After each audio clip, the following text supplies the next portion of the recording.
إن الحمد لله نحمده ونستعينه ونستغفره ونعوذ بالله من شرور أنفسنا ومن سيئات أعمالنا من يهده الله فلا مضل له ومن يضلل فلا هادي له وأشهد أن لا إله إلا الله وحده لا شريك له وأشهد أن محمدا عبده ورسوله أما بعد يا أيها الذين آمنوا اتقوا الله حق تقاته ولا تموتن إلا وأنتم مسلمون يا أيها الناس اتقوا ربكم الذي خلقكم من نفس واحدة وخلق منها زوجها وبث منهما رجالا كثيرا ونساء واتقوا الله الذي تساءلون به والأرحام إن الله كان عليكم رقيبا يا أيها الذين آمنوا اتقوا الله وقولوا قولا سديدا يصلح لكم أعمالكم ويغفر لكم ذنوبكم ومن يطع الله ورسوله فقد فاز فوزا عظيما أما بعد فإن أصدق الحديث كتاب الله وخير الهدي هدي محمد صلى الله عليه وسلم وشر الأمور محدثاتها وكل محدثة بدعة وكل بدعة ضلالة وَكُلَّ ضَلَالَةٍ فِي النَّارِ أَمَّا بَعْدُ. My brothers and sisters, when we discuss and we open up the point of discussion regarding the companion Umar ibn al-Khattab radiyallahu anhu, then one can only ponder as to where does one begin and where does one end with regard to Umar. What is to be discussed and what is to be left out of this companion who is the second best man that ever walked Allah's earth after the prophets and the messengers radiyallahu anhu. This noble and great companion whom the messenger of Allah sallallahu alayhi wasallam loved. Indeed, every believer who believes in Allah and the last day loves this companion Umar. And every munafiq, shaitan, will hate this noble and tremendous and great companion Umar ibn al-Khattab radiyallahu anhu. This noble companion, as the Prophet sallallahu alayhi wasallam said in a hadith collected by Imam al-Bukhari rahimahullahu ta'ala, that when Umar takes a path, then indeed shaitan takes another path. The shayateen were afraid of him. And the revelation was inspired, meaning that Umar radiyallahu anhu would see a thing and then revelation would be sent down to confirm that thing that Umar radiyallahu anhu had seen by way of that which was correct. So this Umar ibn al-Khattab radiyallahu anhu bin Nufail bin Abdul-Uzza, he is from the tribe of Quraysh. He is a Qurayshi from the people of Mecca. He became a Muslim in the 6th year after the prophethood of the Messenger of Allah, or after the messengership of Muhammad sallallahu alayhi wasallam. They say that he is between or round about the 40th man, or between the 40th and the 50th man to enter into Islam. The Messenger of Allah sallallahu alayhi wasallam made dua for him, as occurs in a hadith collected by Imam al-Tirmidhi, where the Messenger of Allah sallallahu alayhi wasallam said, "O Allah, honor Islam or aid Islam with one of two men, Abu Jahl or Umar ibn al-Khattab." And of course, Umar was more beloved. And there is something even more specific that has been collected by Al-Hakim in his Mustadrak, authenticated by Al-Albani in As-Silsila, in which the Messenger of Allah sallallahu alayhi wasallam said, "Oh Allah, guide Umar, in particular guide Umar." So Allah subhanahu wa ta'ala guided Umar at the dua of Allah's Messenger sallallahu alayhi wasallam. Those narrations that mention that actually Umar radiyallahu anhu, that he heard the recitation of the Quran coming from the house of his sister when she was married, of course, to Zayd bin Sa'id bin Zayd, and he heard the recitation of the Quran, and then he went to inquire and he became angry and so on. then most of those narrations are actually weak. And that which Ahlul Ilm and that which the scholars have said is that the guidance of Umar ibn Khattab to Islam was due to the supplication of Allah's Messenger sallallahu alayhi wasallam. Uqba ibn Amir radiyallahu anhu, he said that Allah's Messenger sallallahu alayhi wasallam, he said that were there to be a prophet after me, then it would have been Umar. Meaning, of course, there is no prophet after the Prophet sallallahu alayhi wasallam, as the Prophet sallallahu alayhi wasallam himself said, that there is no Nabi after me. But had there been a prophet after me, then it would have been Umar. Due to the fact that Allah subhanahu wa ta'ala had guided Umar ibn Khattab. That he was an individual who was the criterion between haqq and batil. That he would recognize it and he would see it. Muawiyah bin Abi Sufyan radiyallahu anhu, he said, as for Abu Bakr, then he never desired the world, and nor did the world desire him. As for Umar, then the world desired him, but he never desired the world.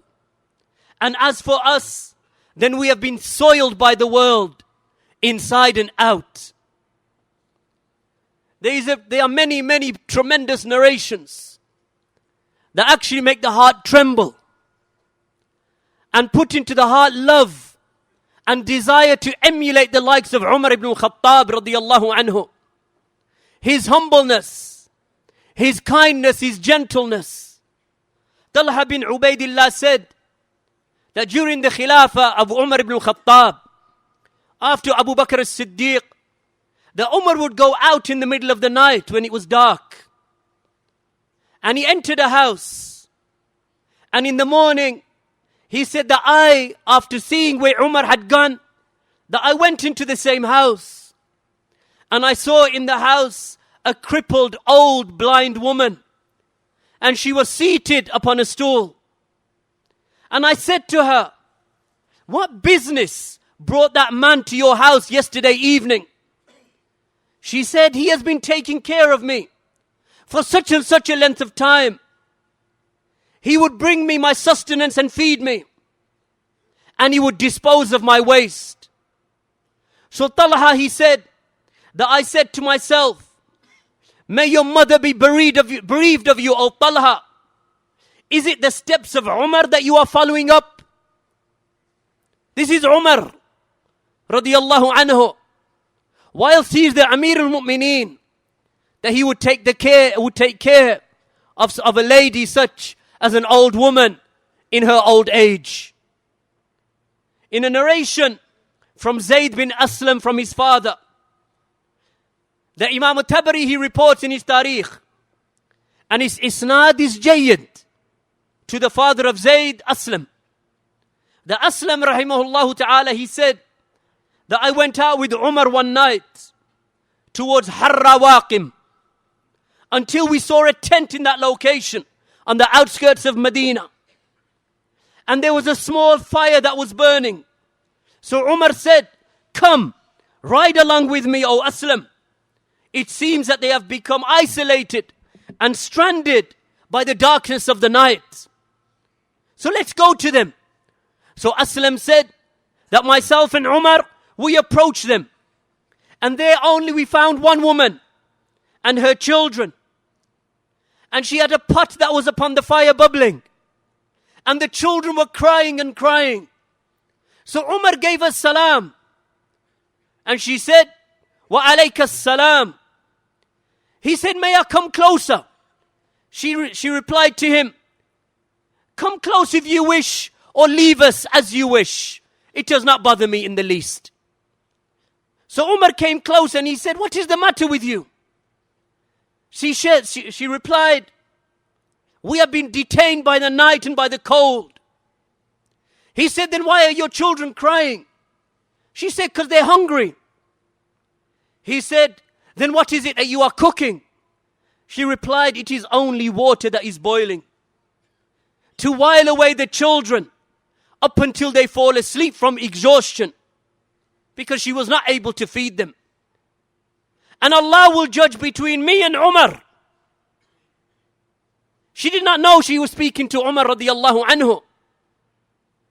So then Umar, he started weeping and he would not stop. And he left her and he rushed to the granary where the food was stored. So Umar went there and he took Aslam with him to put together her provision for her into a sack. After filling the sack, he said to Aslam, he said, place it upon my back, O Aslam. Then Aslam said, I objected to that. And I said, no, rather I will carry it for you, O Amir al-Mu'mineen. So Umar said to him, and will you carry my burden for me, Yawm al-Qiyamah? So then he said, so I placed the load upon his back. And Umar, he carried it to the woman. Umar, once he had reached the place where he had left the woman with her children, he placed some flour into a pot. And he placed upon it some butter fat, or clarified butter. He blew upon the fire up until Aslam said that I could see the smoke coming from out of the beard of the Amir al-Mu'mineen. When the food was ready, he took the pot off the fire. And then he called for a dish. And then he served it and he served the children. And in front of him, the children, they sat. And he said to them, eat. So they ate up until they were filled. The family kept making dua for Umar. Yet they did not know it was Umar. As far as they were concerned, they were making dua for this man who had fed them. He stayed with them up until they fell asleep. He gave them the rest of the provision and then he took his leave. On the way back, he turned to me and he said, "Oh Aslam, hunger kept them awake and made them cry. And I love that I should keep their company up until I should see them as I saw them when I left." This is Umar. This is the generosity of Umar. This is the charity of Umar. This is the concern of Umar radiyallahu anhu. Umar was from those individuals, my brothers and sisters, who was staunch upon the Sunnah. And he was staunch upon eradicating bid'ah and all the paths that will lead to bid'ah and shirk. With regard to a particular situation that occurred in the time of Umar, that Ibn Musa'b in his Tabaqat, he mentions, with an authentic chain of narration back to Umar, that Umar had heard that some of the people were going to the tree of Ridwan and they were praying there. So he warned them from praying there at that tree. Then he ordered that the tree to be cut down, that the tree be cut down, and it was cut down. On the basis that Umar radiyallahu anhu did not want that location to become a place of worship, when in the time of the Prophet sallallahu alaihi wasallam it was not a place of worship. Ibn Taymiyyah rahimahullah ta'ala mentions in his Fatawa, in volume 15 regarding Umar, he said that the grave of the Prophet, the Nabiullah Daniel, from the prophets of Bani Israel, that he was discovered in the time of Umar. His body was discovered in the time of Umar. And there are various narrations mentioning the body of the Prophet Daniel, that there was a tribe in that region, that they had his body inside of a cave. And they used to bring the body of this Prophet out and they used to seek blessings from it. Why? Because the bodies of the Prophet, that their traces are considered to be, that their bodies and their traces are considered to be locations or places of acquiring blessings. So they used to bring his body out, and there are various authentic narrations regarding that. So Abu Musa al-Ash'ari, after they had discovered the remains or the body of Daniel, and his body was fresh, it was as if he was sleeping and not dead, though he was dead. So Abu Musa, he wrote to Umar ibn al-Khattab. So Umar wrote back saying, dig up 13 graves during the day in that region or in that area. Then bury him in one of them during the night. And then level the graves and level the rest of the graves. So that the people are not tempted, nor are they confused. Meaning that the people thereafter, that they do not do as they did with Isa ibn Maryam, that they start worshipping a prophet. Or that they do not do what they used to do with the Nabiyun and the Salihin that came before the Prophet Muhammad sallallahu alaihi wasallam, as the Prophet sallallahu alaihi wasallam said, that may the curse of Allah be upon the Jews and the Christians, For when a righteous man or a prophet used to die from amongst them, they used to take his grave as a place of worship. So Umar, he came and he blocked that avenue of shirk and raising the graves and the worship of the prophets and the messengers.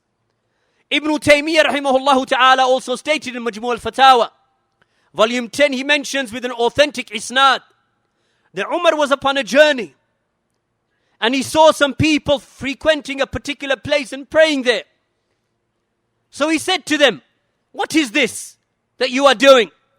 They responded, "A place where the Prophet ﷺ used to pray." He said, "Those who came before you were destroyed because of this. They took the places where their prophets went as places of worship. So if a person is here when the time for prayer comes, then let him pray. Otherwise, let him move on." So he did not want radiallahu anhu Umar, that wherever the Prophet ﷺ visited, that now the people they visit and they turn it into a place of worship. So Umar, he stopped that and he prevented that. Ibn Kathir also mentions how Umar ibn Khattaab radiallahu anhu would block every avenue where the people would now remove their reliance upon Allah and their ibadah of Allah and their trust in Allah, and they would place it somewhere else. Whenever he saw that happening, then Umar ibn Khattab radiallahu anhu would put a barrier so that the people return to Allah and trust in Allah.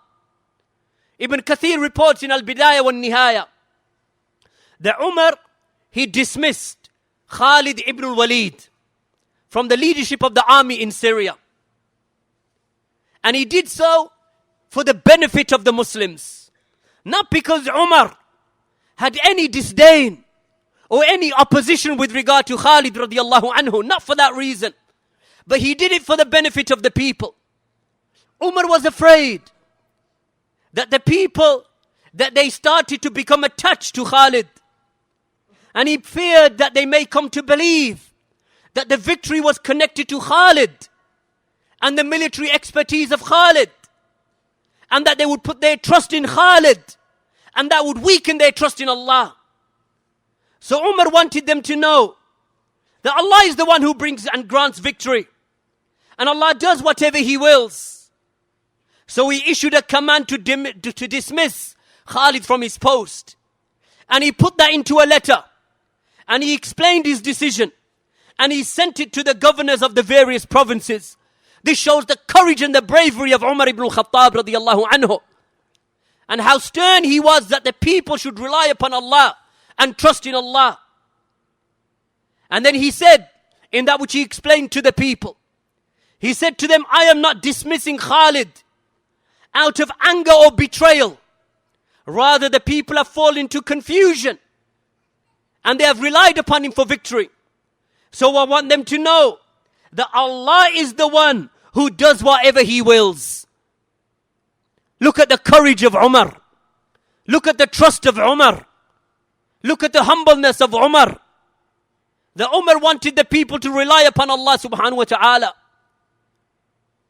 Umar radiallahu anhu, with regard to encouraging the people to work and to trust in Allah, it is narrated with an authentic chain of narration from Muawiyah bin Qarra that he said that Umar ibn Khattab met some people from Yemen, and he said to them, "Who are you?"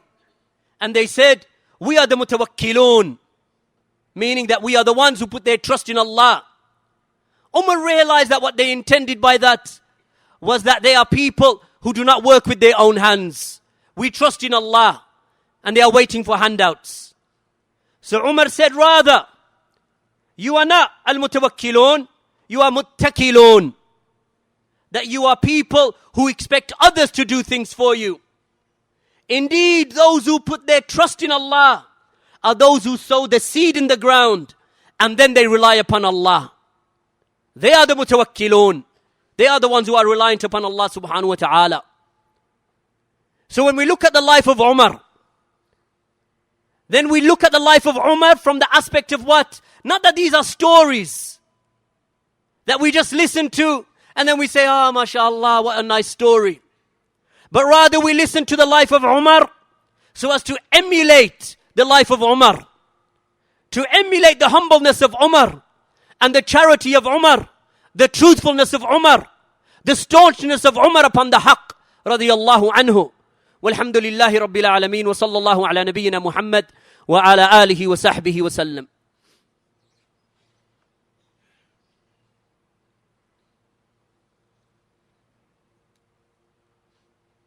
Alhamdulillah, wassalatu wassalamu ala rasulillah, wa ala alihi wa sahbihi wa man wala wa ba'd.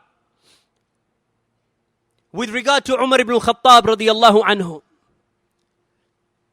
then she's narrated from Aslam, the Mawla of Umar, the freed slave of Umar, that he said that I heard Umar say, why do we still run in tawaf around the Kaaba? Meaning perform that brisk walking around the Kaaba at the beginning of the tawaf for Umrah. And why is it that we run in the bed between Safa and Marwa? And then Umar said, answering his own question, he said, regardless, we will not give up something that we used to do at the time of Allah's Messenger sallallahu alayhi wasallam. Meaning that the issue is not based upon what you perceive to be in accordance to your aql.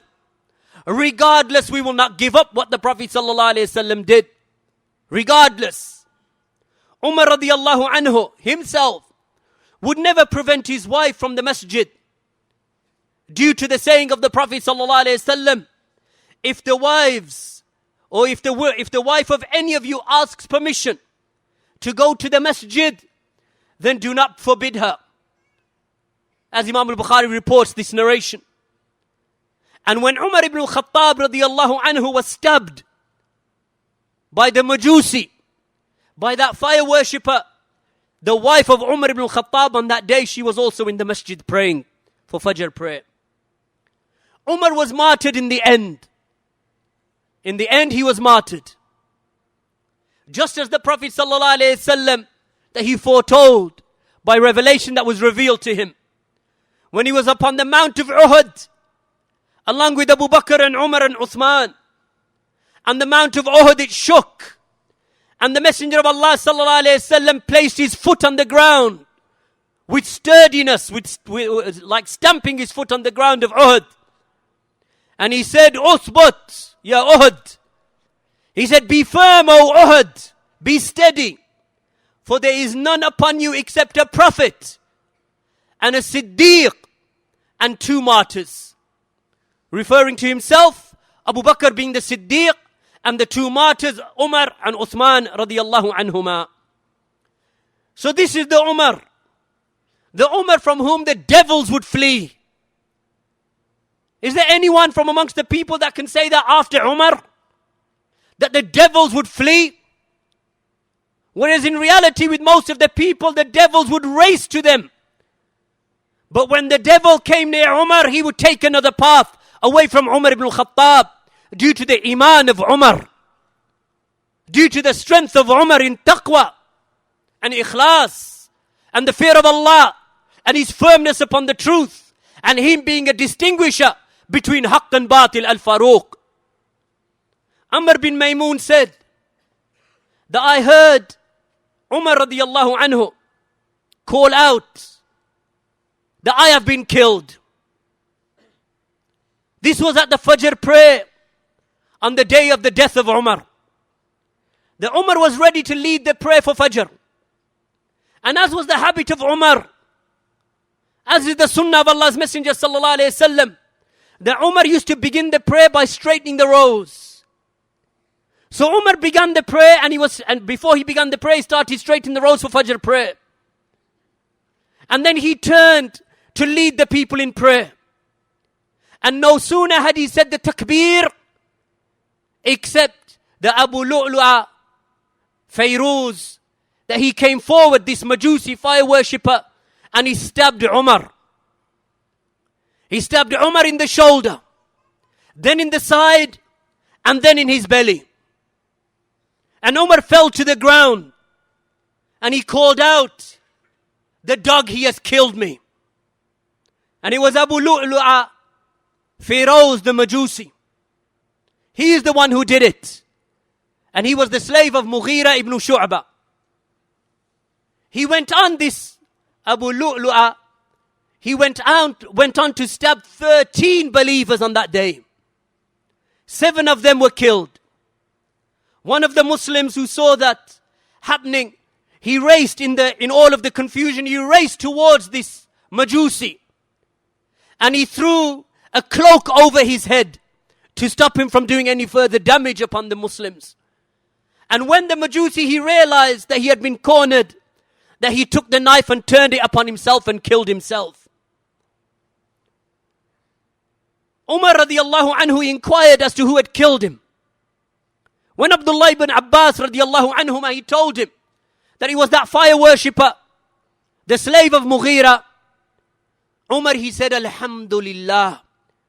He said, oh, praise is due to Allah that I was not killed at the hand of a Muslim.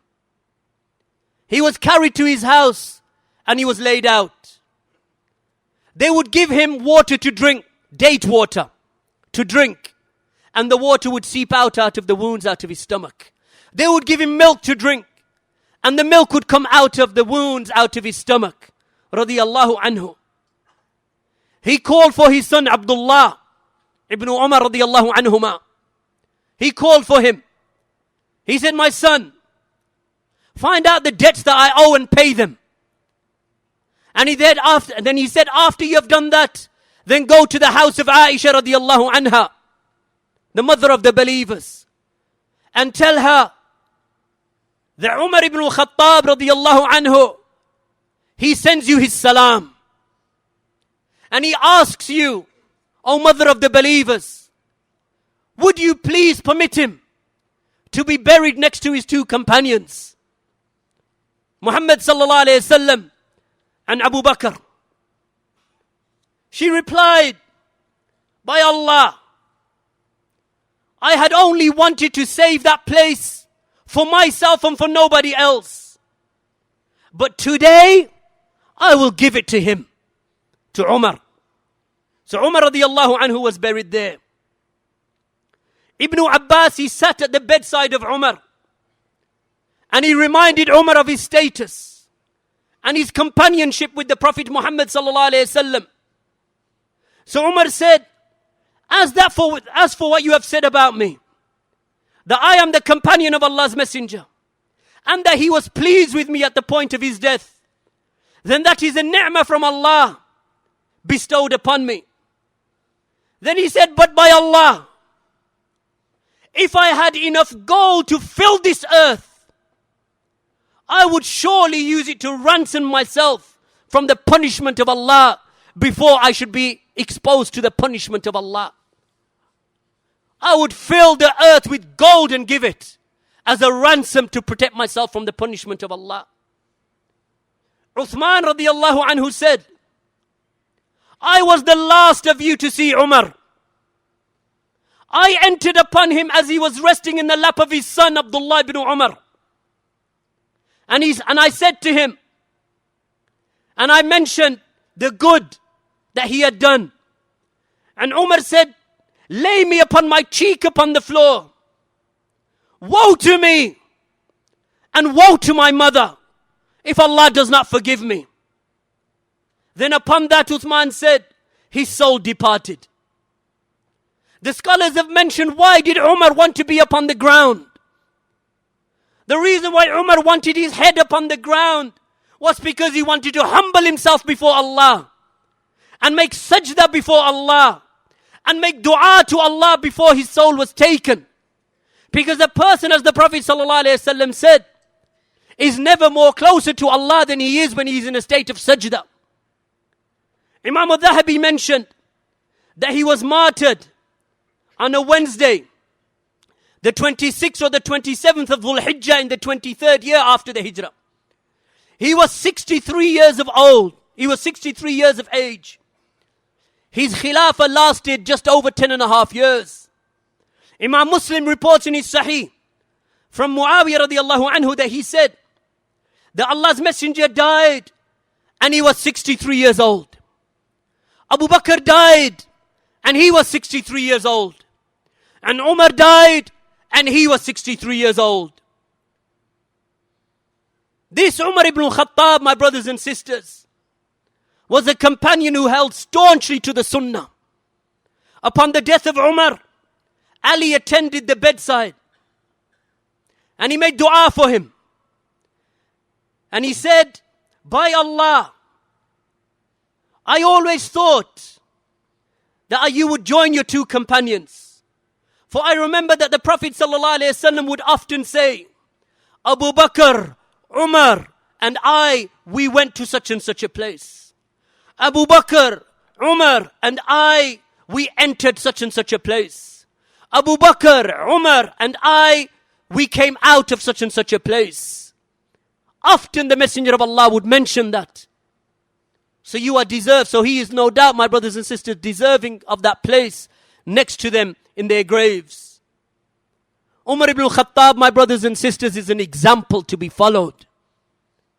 Love of him is Iman. Following him is Iman. His Sunnah, as the Prophet ﷺ said, alaykum bi sunnati, binding upon you is my Sunnah. Wa sunnati al-khulafa al-rashidin al-mahdin min ba'di, and the Sunnah of the rightly guided successors after me. In conclusion, that even upon his deathbed, look at the Sunnah that Umar was upon. A Sunnah that when we are healthy, my brothers and sisters, we don't advise the people with. When we are healthy, in good health, and there is nothing wrong with us, and we have strength, we neglect. Yet Umar radiallahu anhu, with wounds in his stomach upon his deathbed, a young boy came to see him, or a young man came to see him. And he made dua for him. He made dua for Umar. So then, Umar radiallahu anhu, he mentioned to him, and he accepted that which he said about him. And the boy and the young man, he turned away to walk away. Then Umar glanced down at his feet. This narration in Bukhari. Umar glanced down at his feet and he saw that his garment was dragging upon the floor. He said, "Oh son of my brother, raise your garment high. Raise your garment up. For it is cleaner for it. It will protect it from dirt. And it is better for you in obedience to Allah subhanahu wa ta'ala. It is cleaner for your garment and it is more obedient to your Lord." Upon his deathbed.